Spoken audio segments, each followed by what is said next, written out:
5:15 a.m., Willoughby Bay Marina, Norfolk, Virginia. The man in the gray fleece walked the outer pier alone, paper cup of coffee, no phone in hand, no particular hurry. His sailboat, a 1992 Pearson 365, sat undisturbed at the slip. It was half disassembled, gear stacked on deck for a Caribbean passage he'd been planning since April. He checked the dock lines. He looked at the water.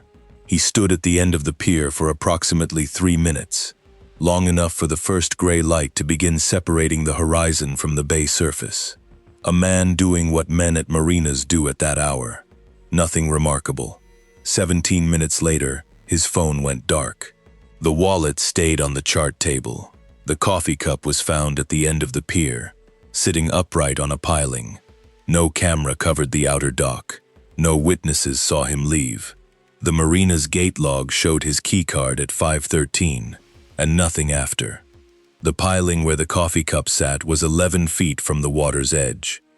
The cup was 3/4 full. Whoever removed him from that pier either moved quickly enough that he couldn't set the cup down deliberately, or he set it down himself.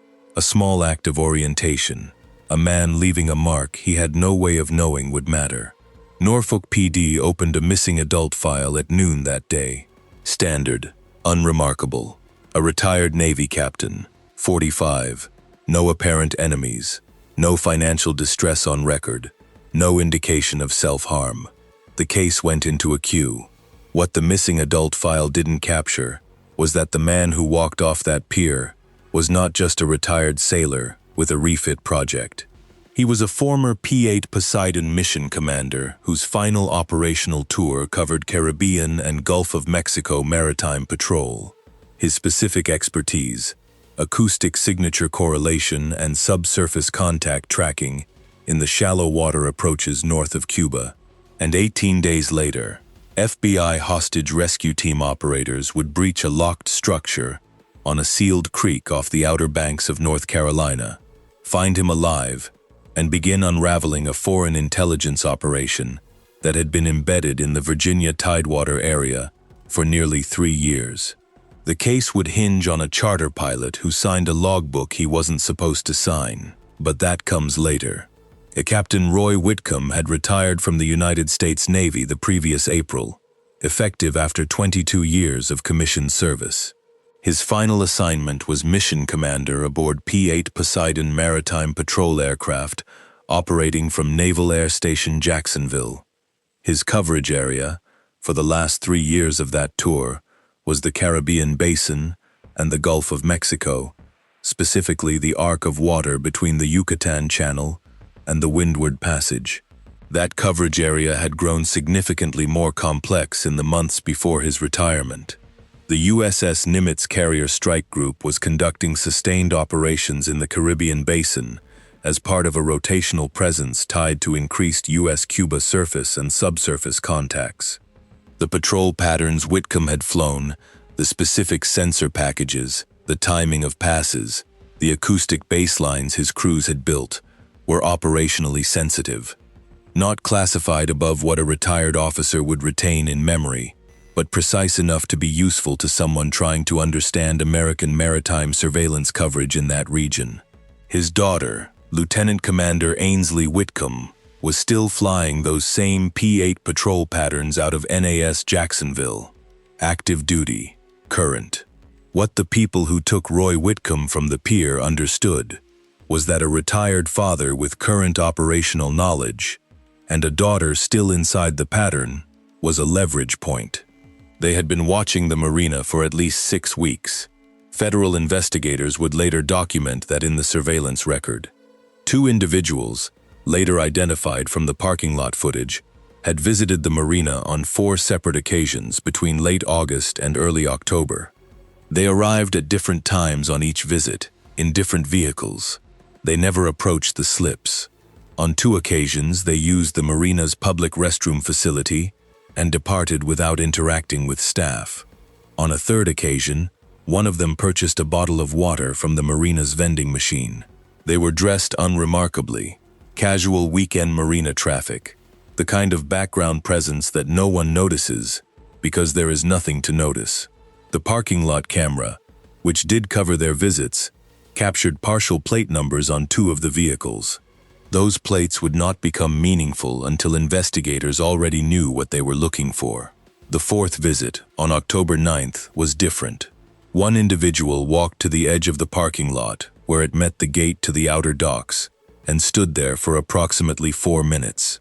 He did not attempt to enter. He looked at the gate and the dock layout visible beyond it. Then he left. That was 5 days before Roy Whitcomb disappeared. 11 hours after the marina disappearance, Lieutenant Commander Ainsley Whitcomb's personal cell phone received a call. The routing, a Caribbean burner to a Panamanian SEP gateway, then to her number. No voice distortion. Calm, accented English. The caller did not ask for money. The caller asked for the next 7 days of Caribbean P8 patrol tracks. Route coordinates, timing windows, sensor activation sequences, proof of life, her father's voice, reading a handwritten date, October 14th, 2025. The recording lasted 11 seconds. Ainsley Whitcomb walked the recording into her command duty officer within the hour. She did not wait until morning. She did not consult a lawyer. She followed the protocol she had been trained to follow, and she did not waver.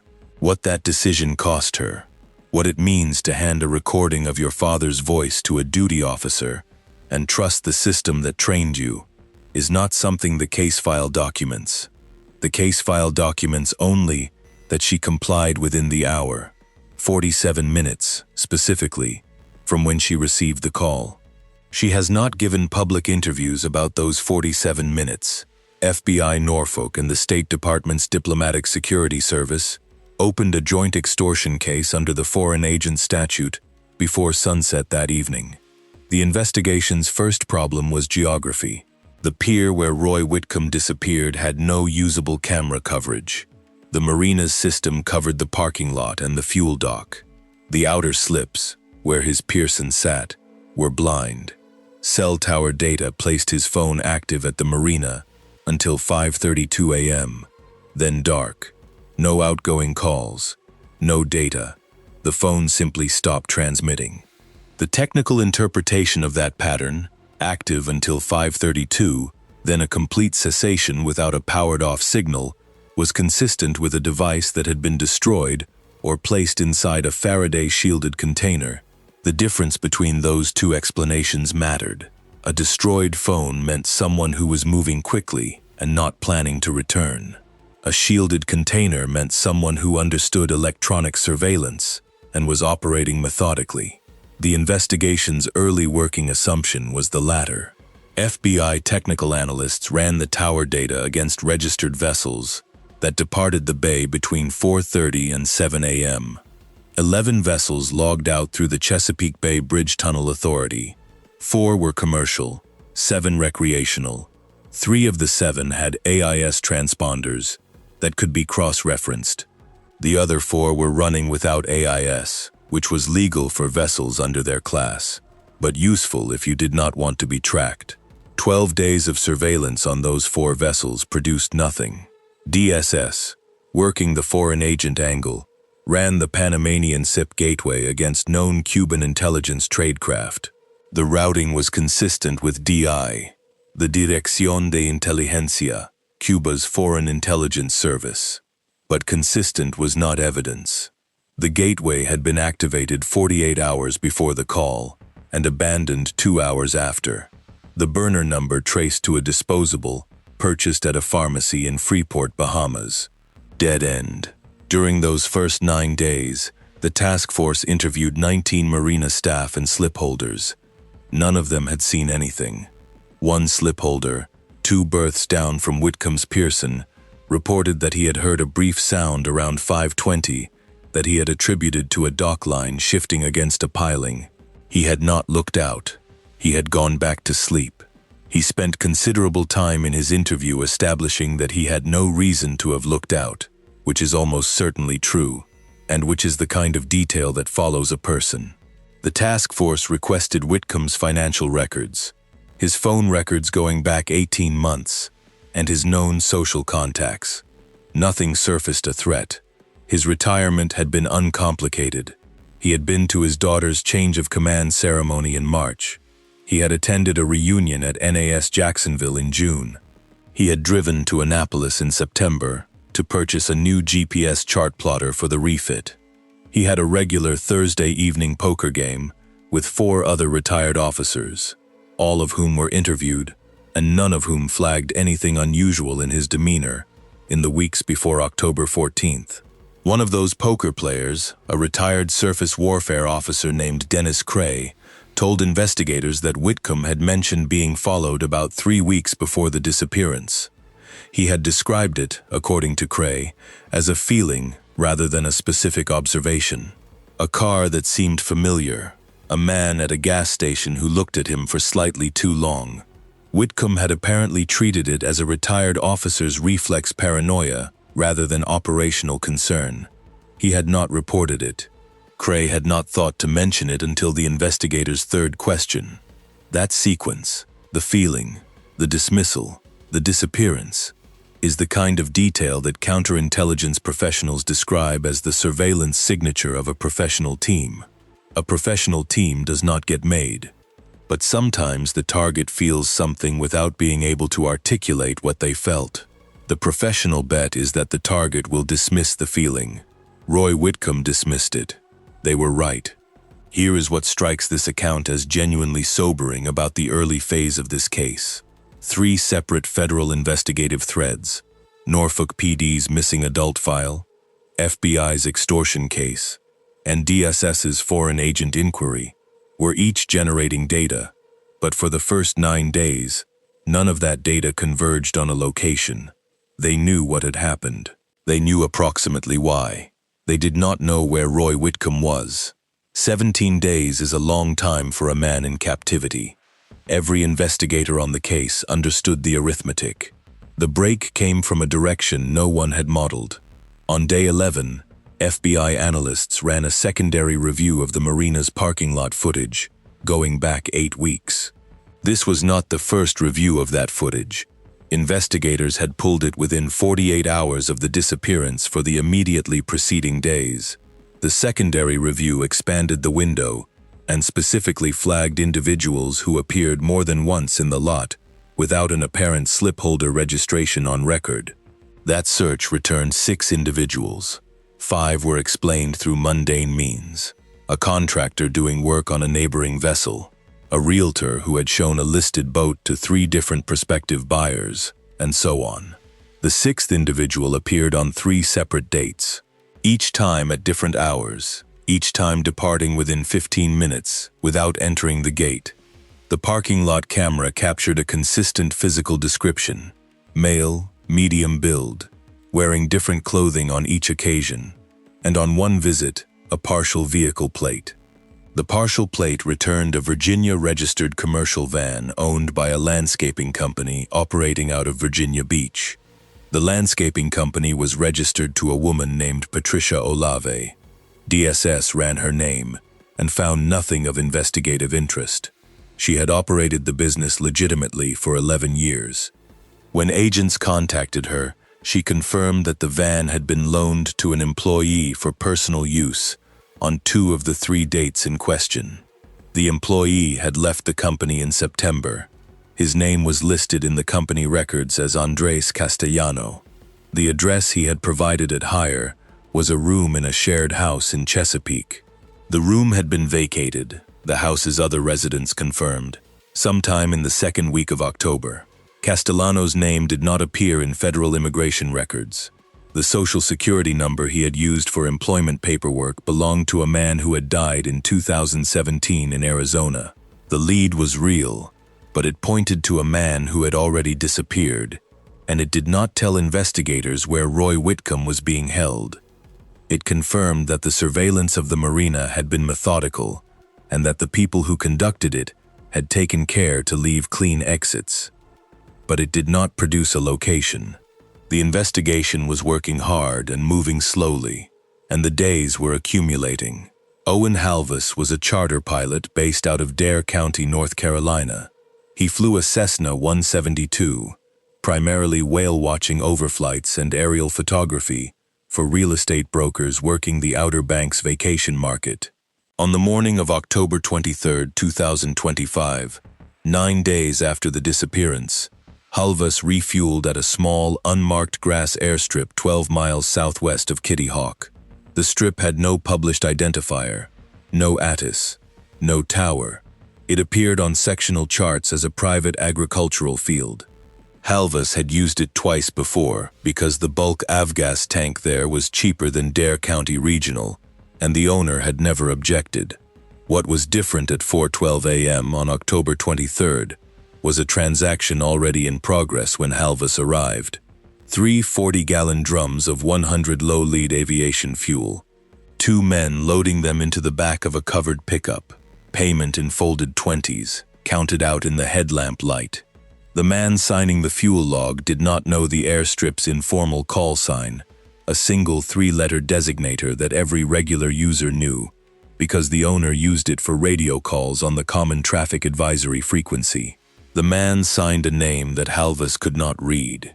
He wrote a tail number that did not match any aircraft parked on the strip. Halvas noted it. He was not alarmed. People acted strangely at rural airstrips in the dark.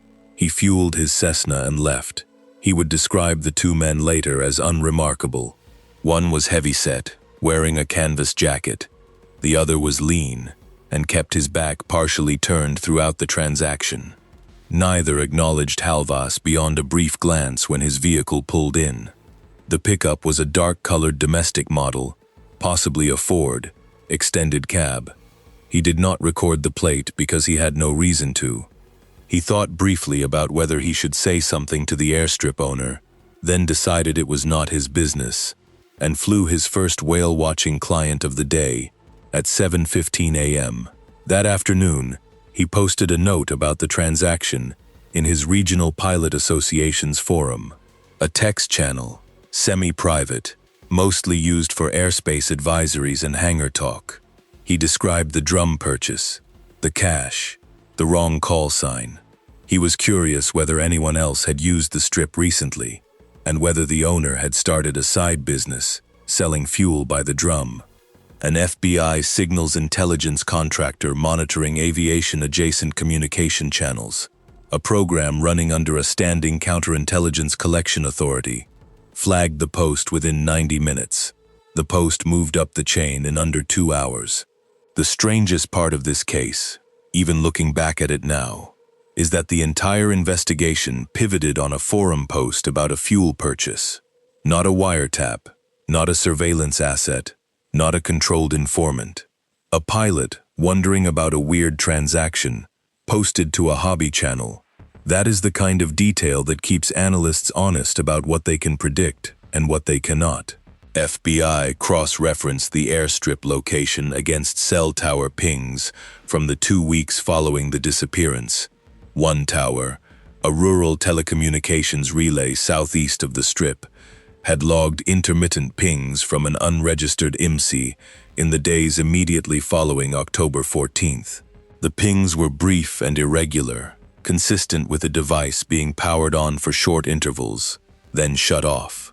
The location of the pings placed a device within a 3-kilometer radius of a creek system that fed into Currituck Sound. That radius contained 11 structures visible on standard mapping imagery. One of those structures was a fishing camp on a sealed, non-navigable tributary. It appeared on satellite imagery from September as having 3 vehicles in the yard. The most recent NGA pass, ordered by the FBI on October 25th, showed 5 vehicles, a tarped pole barn 40 feet by 60 feet, and a generator at the structure's rear. Investigators ran ownership records on the camp, incorporated under a Virginia LLC registered in 2022. The registered agent, a man named David Carrera, listed as a commercial real estate consultant with an address in Virginia Beach. David Carrera had a U.S. passport and a Virginia driver's license. He had also, federal investigators would later confirm, operated as a stateside logistics coordinator for a foreign intelligence network for approximately 3 years before Roy Whitcomb walked down that pier. The camp had been used before, not for this. for other things. The investigation into what Carrera had facilitated in the 38 months before October 2025 was still open as of the date of this account. What those other things were emerged partially through the processing of evidence recovered from the pole barn. Communications logs suggested the property had been used as a transshipment point on at least 3 prior occasions. For what, exactly, the public record does not specify. The pole barn itself, investigators noted, had been engineered with more structural sophistication than its agricultural appearance suggested. Insulated walls, a sound-dampening interior finish, wiring that supported the communications equipment found inside. It had been built to serve a purpose, and that purpose predated Roy Whitcomb. I spent considerable time with the public record on this case, and one detail keeps returning: the pole barn. It was constructed sometime between the September satellite pass and the October 25th pass. That is a structure built during the period of captivity, built deliberately, at a location already in use. These were not people improvising. They had resources, they had a site, and they had a reason to believe they had time. The evidence package was complete enough for a judicial authorization by the evening of October 26th. 17 days had passed since the marina, but here is where the operation nearly fractured. The National Geospatial Pass had captured 5 vehicles at the camp. Cell tower analysis suggested the compound was occupied by at least 3 individuals beyond Whitcomb, but the FBI did not know whether Whitcomb was still at the camp, whether the network had moved him, or whether the pole barn, newly constructed, was a holding structure or something else. Sending HRT into a compound without confirmation of the subject's location created a specific risk. If Whitcomb was not there, the breach would reveal federal surveillance capability and likely trigger his disappearance. Or worse, the task force needed to confirm his presence without alerting the camp. The solution was oblique. A game warden drone, operating under state jurisdiction and therefore outside the federal notification chain that a sophisticated counterintelligence cell might be monitoring, conducted a routine wetlands survey flight over the creek system on the afternoon of October 27th. The drone's imagery was reviewed by a federal analyst embedded with North Carolina Wildlife Resources Commission who had been read into the operation. The imagery showed a man seated in a camp chair on the structure's rear porch, hands behind his back. A second man stood nearby. The posture was consistent with restraint. Consistent was sufficient. Honestly, the decision to authorize HRT entry at that point was the right call, and a case could be made that it should have been made a day earlier. The diplomatic sensitivity around potential Cuban intelligence involvement had added procedural caution that may have extended the operation by 48 hours. That 48 hours had a human cost that is not reflected in any after-action summary. On the evening of October 27th, while HRT was staging at Elizabeth City, 2 FBI analysts working the communications evidence pulled a detail from the cell tower pings that had not surfaced in the initial review. Among the brief, irregular activations of the unregistered IMSI, there was one ping that was slightly longer than the others, 11 seconds, compared to the 2 to 4 second bursts that had characterized the rest. It corresponded to a date and time, October 14th, 2025, at approximately 7:43 p.m. The investigators looked at each other across the table. Ainsley Whitcomb had received the call from her father at approximately 7:51 p.m. that evening. The unregistered device had transmitted for 11 seconds, the exact duration of the proof of life recording, approximately 8 minutes before the call was placed to her phone. The recording had been made at the camp. Roy Whitcomb, on day 1 of his captivity, had been within 3 kilometers of that tributary. He had likely been there the entire time. The network had not moved him. They had built the pole barn around him and waited for the leverage to work. It had not worked because of the woman who had answered the phone and walked directly to her command duty officer. That detail, The timing of the proof of life ping against the timing of the extortion call was noted in the internal briefing to the HRT team leader on the evening of October 27th. It did not change the operational plan, but it changed the atmosphere in the staging room.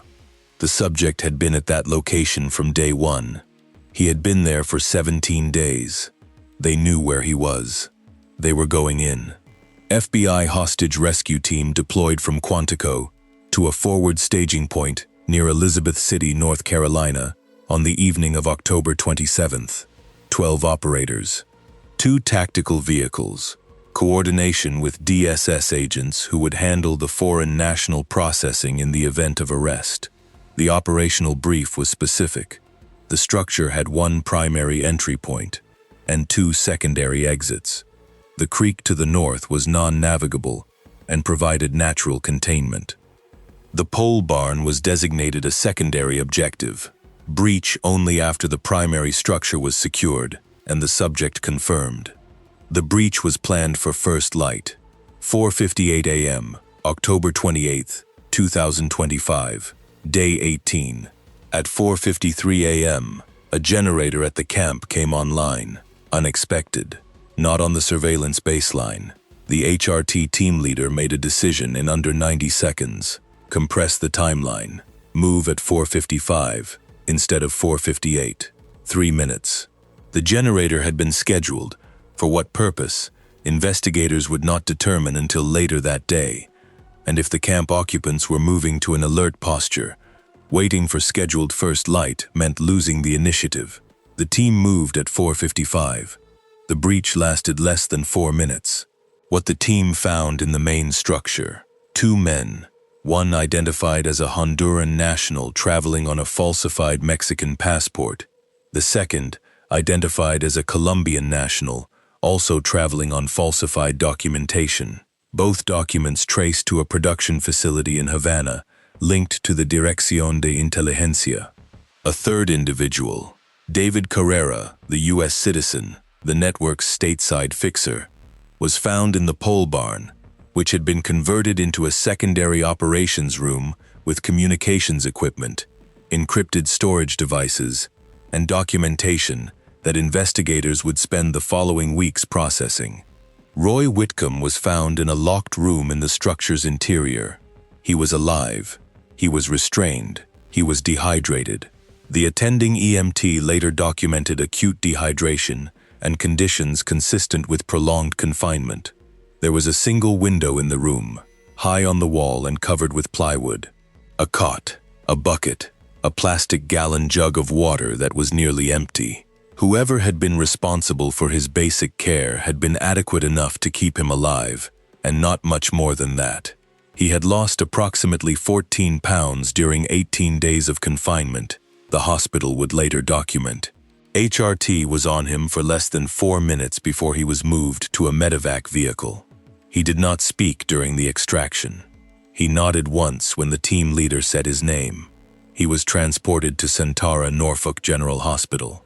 His daughter flew from Jacksonville and was at his bedside before noon. What she said to him when she arrived is not in the case file.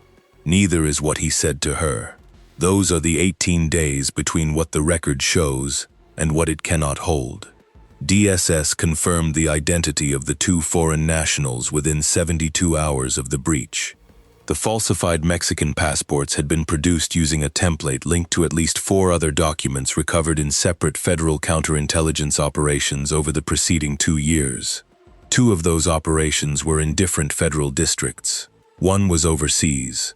DSS saw what investigators saw. The network that took Whitcomb was not a standalone cell. It was a node, one piece of a larger collection architecture that had been operating in the continental United States for a duration that the public record, as of this account, does not fully specify. The 2 foreign nationals were charged under federal statutes covering kidnapping, extortion, and acting as unregistered agents of a foreign government.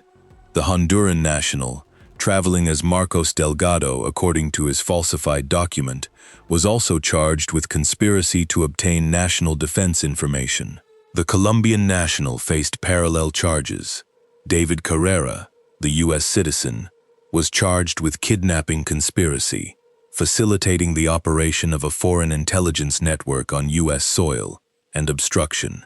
His cooperation status was not made public. His attorney entered a not guilty plea at arraignment. In the days following the breach, federal agents interviewed Carrera 4 times. According to those who interviewed him, his demeanor was controlled, bureaucratic. A man who had prepared for arrest and was executing a plan. He answered questions about logistics. He confirmed his own role in the camp's operation. He did not name his handlers. He did not describe the nature of his communications with the Cuban Intelligence Directorate beyond what investigators already knew from the recovered devices. He offered exactly what served his interests, nothing more. His attorney argued at the first bail hearing that Carrera had no criminal history and was a fixture in the Virginia Beach business community. The prosecutor noted that the man had spent 3 years facilitating foreign intelligence operations inside the continental United States and had participated directly in the kidnapping of a retired U.S. military officer. Bail was denied. The communications equipment recovered from the pole barn was processed by FBI technical analysts. The encrypted storage devices took 11 days to image under a judicial order. The content of those devices, specifically what intelligence the network had successfully collected during Carrera's 3 years of operation, has not been disclosed in any public filing. That fact is itself informative. When the government doesn't disclose what was on the devices, it usually means the contents would compromise active operations or ongoing cases. Put yourself in the position of the analysts who had to read that material. They were looking at 3 years of stateside activity by a network that had just demonstrated it was willing to take an American citizen off a pier at 5 in the morning to pressure his daughter for military patrol data. What else had that network done in 3 years? What else had it collected? Those questions are not rhetorical. They are open. The public record does not answer them. Here is the question that the case files leave unanswered in a way that is genuinely uncomfortable. Who told them about the daughter? The network's leverage was simple. Take the father. Pressure the daughter for current patrol data. This required prior knowledge that Lieutenant Commander Ainsley Whitcomb was actively flying the same P-8 patterns her father had flown. That information was classified. It wasn't in any public database. Someone had accessed that information, or been told it by someone who had access. The investigation into that question, who provided the network with the initial targeting information that identified Ainsley Whitcomb as the access point, was still active as of the most recent public disclosure available for this account. No charge relating to an insider information source had been filed as of June 2026. The Naval Criminal Investigative Service had opened an inquiry within a week of the breach, focusing on one question: the overlap between the information the network demonstrably possessed, Ainsley Whitcomb's assignment, her specific patrol responsibilities, the timing windows of the P-8 rotations, and the population of individuals who could have known all 3 of those things simultaneously. The universe of people who knew her assignment and her patrol schedule, and her family connection to a specific retired officer with relevant expertise was small. Smaller than you might initially think. NCS was not working from a large haystack. They were working from a very specific list of people and trying to determine which one of them had, willingly or unwillingly, provided targeting data to a foreign intelligence network. The difference matters. A recruited officer is a different case than one whose communications were compromised. Both were possible. Neither had been ruled out as of the most recent public disclosure. You tell me. That is the one the case leaves sitting on the table. The most surprising element of this case, taken as a whole, is not the tradecraft. This playbook is old. Intelligence services have used family leverage for decades. What is surprising is the brazenness of the physical component. Taking a person off a pier in a major military area, relying on a known blind spot, surveilled for weeks. That shows confidence. They believed they wouldn't be caught. They were wrong. They were found. But they almost weren't found in time, and the mechanism that broke the case, a forum post by a charter pilot who didn't know what he was seeing, was not in any federal playbook. The case closed in one dimension and remained open in several others. Roy Whitcomb was discharged from Centera Norfolk General after 4 days. He did not give a public statement. The Navy, for its part, noted only that a retired officer had been recovered and that appropriate charges had been filed. No ceremony, no press conference with officials. The silence was deliberate, rooted in counterintelligence sensitivity. The government wasn't about to detail for Havana what had been captured. The Pearson 365 was still in its slip when Whitcomb was discharged. His tools were still on deck. The Caribbean passage he had been planning since April remained unfinished. Whether he eventually made that passage is not part of the public record. David Carrera's case was pending trial as of June 2026. The foreign nationals faced deportation and criminal prosecution in parallel, something federal courts see more often with foreign intelligence cases. The grass airstrip on the Outer Banks, the one where Owen Halvis signed his logbook at 4:12 in the morning and noted a transaction that didn't sit right, was closed by the state of North Carolina pending investigation of the property's use. The 3 drums had been intended for an aircraft that was never identified. The tail number didn't exist in FAA records. The aircraft supposed to collect those drums, where it was headed, what it was carrying, whether it flew, was listed as an open thread in the FBI case file. A line in the court filing for the Carrera case refers to additional infrastructure consistent with signal relay operations discovered at the Virginia Beach address associated with the Virginia LLC. The nature of that infrastructure is not described in the public filing. The address itself is listed as a secondary crime scene. Investigators executed a separate search warrant there on November 3, 2025, 10 days after the Outer Banks breach. What they found at that address has not been disclosed. Here is what this case tells us about where foreign intelligence operations are now. The era of the deep cover officer maintaining a years-long false identity is not gone, but it is being supplemented by something faster and more agile. A fixer with a real business, 2 foreign nationals with fake documents, a rented fishing camp, a prepaid gateway, weeks of surveillance on a marina. That's not Cold War tradecraft. It's targeted, inexpensive, easy to discard. If it had worked, they'd have shut it down and moved on. It failed. 3 arrests, 1 piece of the network exposed, everything else still intact.